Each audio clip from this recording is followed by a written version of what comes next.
Olá, irmãos, graça e paz. Espero que estejam todos muito bem nos seus lares, com as suas famílias, e eu quero convidá-los a esse momento de reflexão na palavra do nosso Senhor, um momento avaliativo, mas que também é edificante para as nossas vidas, pois estamos diante da palavra do nosso Deus. Eu quero convidar você a abrir a sua Bíblia no Salmo de número 86. E nós estaremos lendo dos versos 1 ao verso 4, que diz assim: Inclina, Senhor, os teus ouvidos e responde-me, pois estou aflito e necessitado. Preserva a minha alma, pois eu sou piedoso. Ó Deus meu, salva o teu servo, que em ti confia. Compadece-te de mim, ó Senhor, pois a ti clamo todo o dia. Alegra a alma do teu servo, porque a ti, Senhor, elevo a minha alma. Irmãos, quem nunca passou por um momento de angústia, de aflição, momentos que geraram em nós um certo cansaço ou desânimo ou desesperança de prosseguirmos em caminhar com o Senhor? Quem pode dizer que nunca passou por momentos assim em que você não sente, talvez, mais a alegria, o prazer de estar na casa do nosso Senhor, ou caminhar com Deus no seu dia a dia, de falar com o Senhor, expressando confiança no amor de Deus? Às vezes nós passamos por momentos em que nós estamos cercados de angústias, de dores, ou o nosso coração se encontra aflito, perturbado, a ponto de não conseguirmos confiar no Senhor. Recentemente nós encaramos um momento muito difícil aqui na nossa igreja, onde uma irmã muito querida entre nós enfrentou o Covid. E ela se viu nesse momento muito atribulada, ela ficou muito enferma, muito doente, e ela chegou a ser internada até um momento em que os médicos avisaram que seria necessário que ela fosse entubada também. E os familiares ficaram muito apreensivos, ficaram temerosos. Até aquele momento a gente estava orando, a gente estava clamando, pedindo, e essa pessoa se encontrava confiante de que logo ela estaria bem, de que logo ela se recuperaria. Mas quando os médicos deram essa notícia, ela viu o seu coração aflito e muito perturbado por essa doença, por essa notícia, até que os familiares se aproximaram dos irmãos da igreja, do pastor, da liderança, e começaram a pedir para que a gente orasse mais, para que a gente clamasse mais pelo poder de Deus na vida dela. E assim nós fizemos. O pastor reuniu várias pessoas para que orassem, várias pessoas para que enviassem mensagens de áudio, para que fizessem cartazes, para que quando ela saísse de lá a gente mostrasse esses cartazes. E a igreja se uniu nesse momento tão lindo, e onde foi durante 25 longos dias de oração, de busca, onde ela esteve ali internada. E essa pessoa, ela tem 2 filhas muito pequenas, ela tem uma família, um lar que estiveram longe dela durante esse momento, e até que chegou o dia em que a boa notícia chegou até nós de que ela estava se recuperando, e uma data foi marcada para que a gente estivesse ali na porta do hospital vendo a saída dela, num momento tão emocionante em que as suas filhas foram ao encontro dela, um momento lindo e único na presença de Deus e dos amados irmãos. Mas essa história revela a nós momentos em que nós temos dificuldades em confiar no Senhor, dificuldade em acreditar no amor de Deus e andar na sua presença, não é verdade? E Davi foi um salmista, que nos escreveu o Salmo 86, que passou por essa dificuldade também. Nós sabemos que o Davi, ele foi ungido muito novo para ser rei em Israel. E assim a história de Davi se sucede com ele caminhando em direção a esse chamado de Deus para sua vida, quando o profeta Samuel o ungiu para ser rei. E Davi, então, certo dia, vai até a presença dos seus irmãos que estão na guerra, e ali um exército dos filisteus estava enfrentando o exército de Israel, e nesse momento um gigante chamado Golias, você conhece muito bem essa história, desafia o exército de Israel, e ninguém ali ousa enfrentar Golias, mas Davi, que estava ali cheio do Espírito de Deus, desce ao campo de batalha e derrota Golias. Assim, a fama de Davi se acendeu muito rapidamente, ele ficou muito conhecido, até que o outro rei, o rei da época, aliás, Saul, ficou sabendo dessa fama de Davi e se encheu de inveja no seu coração, se encheu de ciúmes de Davi e começou a persegui-lo, até que foi necessário que Davi se retirasse da sua terra, saísse de perto dos seus familiares, dos seus amigos. Ele foi perseguido para ser morto pelos soldados de Saul. Davi teve que se esconder em cavernas, ele teve que se esconder nas cidades dos seus inimigos filisteus. E Davi escreve o Salmo 86 em forma de súplica ao Senhor, em forma de oração, de súplica. E o salmista que então expressa a sua aflição diante do Senhor. E o mais interessante nisso, no Salmo 86, é que Davi expressa a sua aflição de forma confiante na presença de Deus. E a pergunta que eu faço para Davi, ou para esse texto, é como Davi, como você pode estar confiante na presença de Deus diante de tantas aflições? Como você consegue expressar confiança nesse salmo diante de tantos problemas? E eu encontro algumas respostas a isso. A primeira delas é porque o Senhor exerce misericórdia sobre as nossas vidas. O verso 5 diz: pois tu, Senhor, és bom e perdoador, rico em misericórdia para com todos os que te invocam. Davi expressa confiança na presença de Deus, porque ele crê que Deus é um Deus misericordioso. Ele exerce misericórdias sem fim diante das nossas vidas, sobre as nossas vidas. O nosso Deus é rico em misericórdia, irmãos. E Davi experimentou a misericórdia de Deus durante toda a sua vida, quando o livrou das feras do campo, quando ele ainda era muito novo, cuidando do rebanho do seu pai, quando o livrou de Golias e o livrou dos seus inimigos. Em todos os momentos, Deus exerceu a sua misericórdia na vida de Davi. É por isso que no verso 12 e 13 ele vai dizer: eu te darei graça, Senhor Deus meu, de todo o coração, e glorificarei para sempre o teu nome, pois grande é a tua misericórdia para comigo, e me livraste a alma do mais profundo poder da morte.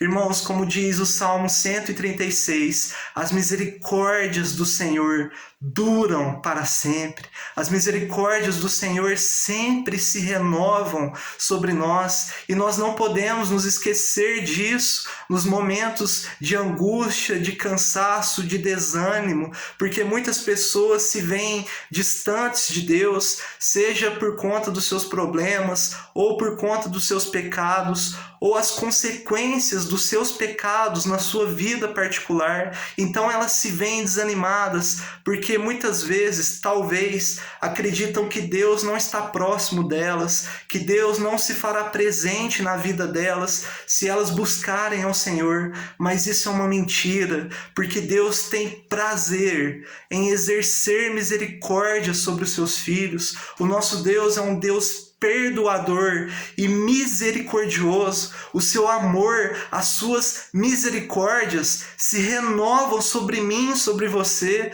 todas as manhãs. O nosso Deus ama nos perdoar, Ele ama exercer misericórdia sobre nós. É por isso que nós podemos, assim como Davi, estarmos confiantes na presença de Deus, porque as misericórdias do Senhor estão sobre as nossas vidas. Assim como Davi experimentou o livramento do poder da morte, nós também experimentamos isso no poder do nosso Senhor Jesus, que venceu a morte por nós, e o amor e a misericórdia de Deus foram seladas sobre as nossas vidas pelo poder de Cristo Jesus. Sim, irmãos, nós temos acesso à presença de Deus em meio aos nossos conflitos, para que por meio do nosso Senhor Jesus possamos expressar confiança em Deus em meio às dificuldades. A segunda verdade que eu vejo nesse texto,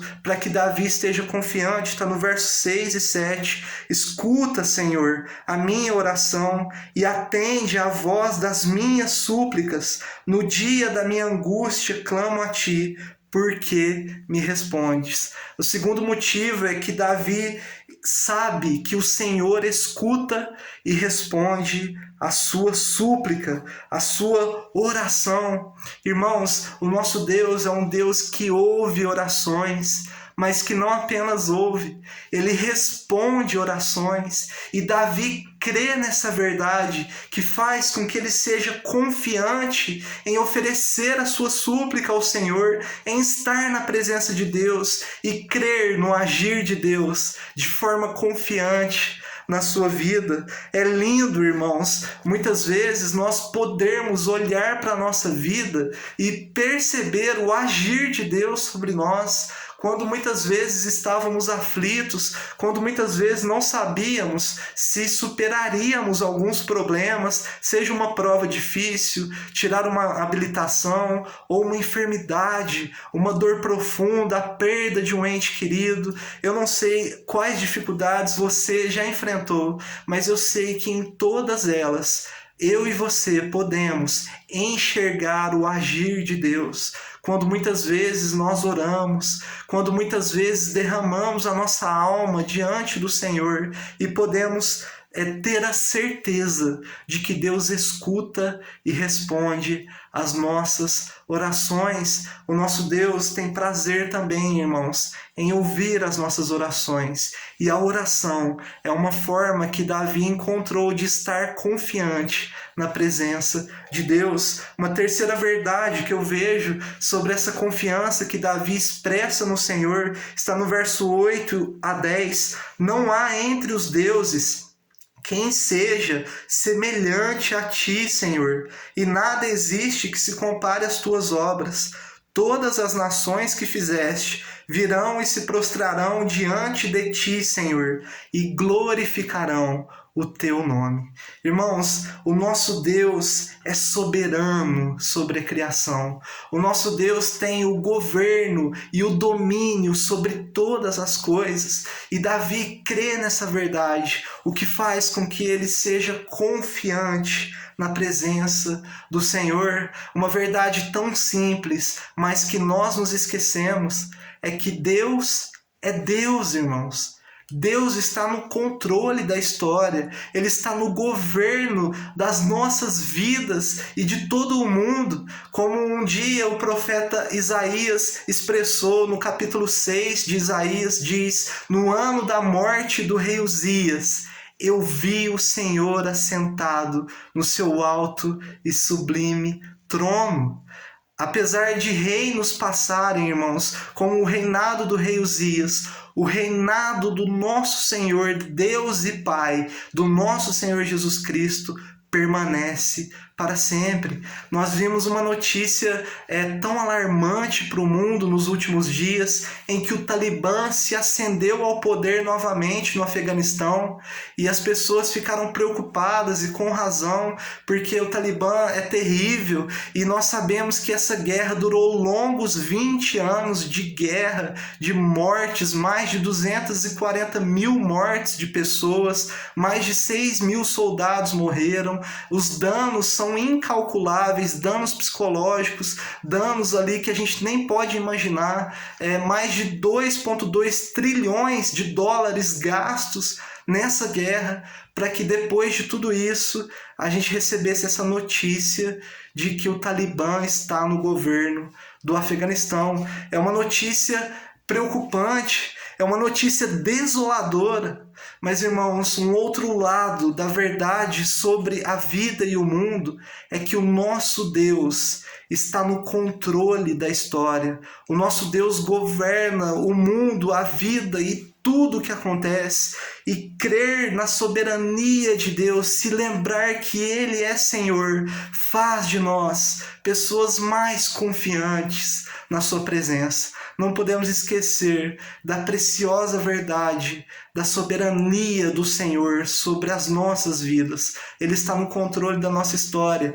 Ele está no controle da história de Davi. Ainda que ele se retirasse da sua terra, dos seus amigos, estivesse longe de tudo, ele poderia saber que o seu Deus, é Senhor sobre tudo e todos. Mas uma quarta verdade que eu vejo também nesse texto se encontra no versículo 11. Ensina-me, Senhor, o teu caminho e andarei na tua verdade. Põe em meu coração o desejo de temer o teu nome. Davi está confiante na presença de Deus, porque em quarto lugar, ele pode ser confiante, porque em quarto lugar o Senhor direciona as nossas vidas. Sim, irmãos, Deus nos ensina e a sua palavra é o ensino para as nossas vidas. É a verdade que ilumina o nosso caminho. Então, como diz o Salmo 119, verso 105, lâmpada para os meus pés é a tua palavra e luz para os meus caminhos. Na palavra de Deus nós temos direcionamento que nos torna confiantes na presença de Deus. Davi sabia disso porque ele recebeu uma promessa de Deus, a promessa de que ele seria rei sobre Israel. Então não importa o que Saul ou os inimigos de Davi dissessem, o que importa é que a palavra de Deus sobre a vida de Davi é que ele seria rei em Israel. Não importa o que acontecesse, e essa palavra sobre a vida de Davi era o que ele tinha de mais importante, porque era o que direcionava a sua vida. Por isso ele expressa súplica ao Senhor, por isso ele ora, busca ao Senhor, porque ele crê na promessa sobre a sua vida, a promessa de Deus que é ensinada por meio da sua palavra. A palavra de Deus, irmãos, posiciona os nossos olhos no caminho do Senhor. Então não importa o que as pessoas dizem sobre nós, não importa o que nós pensamos sobre nós, não importa o que Satanás tenta nos dizer sobre nós. O que importa é o que a palavra de Deus nos diz sobre nós. Por exemplo, se a palavra nos diz que todas as coisas cooperam para o bem daqueles que amam a Deus, se eu amar ao Senhor, se de fato há um amor em minha vida pelo meu Deus, eu sei que todas as coisas cooperarão para o meu bem. Não importa se alguém está dizendo que eu vou me dar mal, que eu não vou conseguir me sair bem. O que importa é que a palavra de Deus está sobre a minha vida, e a palavra de Deus sempre se cumpre, ela direciona as nossas vidas, ela clareia o nosso caminho e nos faz confiantes na presença de Deus. Mas uma quinta verdade que eu quero te falar sobre esse texto está nos versos 14 em diante. Ó Deus, os soberbos se levantaram contra mim, e um bando de violentos procuram tirar-me a vida. Eles não te consideram, mas tu, Senhor, és Deus compassivo e bondoso, tardio em irar-se e grande em misericórdia e fidelidade. Volta-te para mim e tem compaixão de mim. Concede a tua força ao teu servo e salva o filho da tua serva. Mostra-me um sinal do teu favor, para que o vejam e se envergonhem os que me odeiam, pois tu, Senhor, me ajudas e me consolas. A quinta verdade que faz Davi e que pode nos fazer confiantes na presença de Deus é que o Senhor preserva o seu servo. O Senhor cuida de Davi. O Senhor exerce, irmãos, providência sobre as nossas vidas. Nós podemos olhar para frente e saber que no final da nossa história estaremos preservados, estaremos reunidos pela poderosa mão do nosso Senhor, porque Ele nos guiará e nos conduzirá por todo o caminho, até o grande dia em que nós estaremos diante da Sua gloriosa presença, porque Deus cuida de nós, porque Deus preserva as nossas vidas, porque Deus preservou a vida de Davi, Ele cuidou de Davi, Ele não permitiu que os seus inimigos o atingissem, Ele preservou o seu servo até o dia em que ele se tornou rei, até o fim da sua vida, porque o nosso Deus exerce providência sobre as nossas vidas. Muitas vezes nós pensamos que não vamos conseguir, nós nos desanimamos, nós nos cansamos. É verdade, as aflições nos atingem, mas Deus preserva o seu povo. Deus preserva o seu servo. Ele cuidará de nós até o dia em que Ele enxugará dos nossos olhos toda lágrima, e nós estaremos reunidos na sua santa e poderosa presença, porque Ele continuará nos guiando todos os dias até esse dia glorioso. Eu quero te convidar a uma oração nesse momento, que você curva a sua cabeça onde você estiver e peça confiança ao seu Senhor, ao nosso Senhor, para que possamos viver os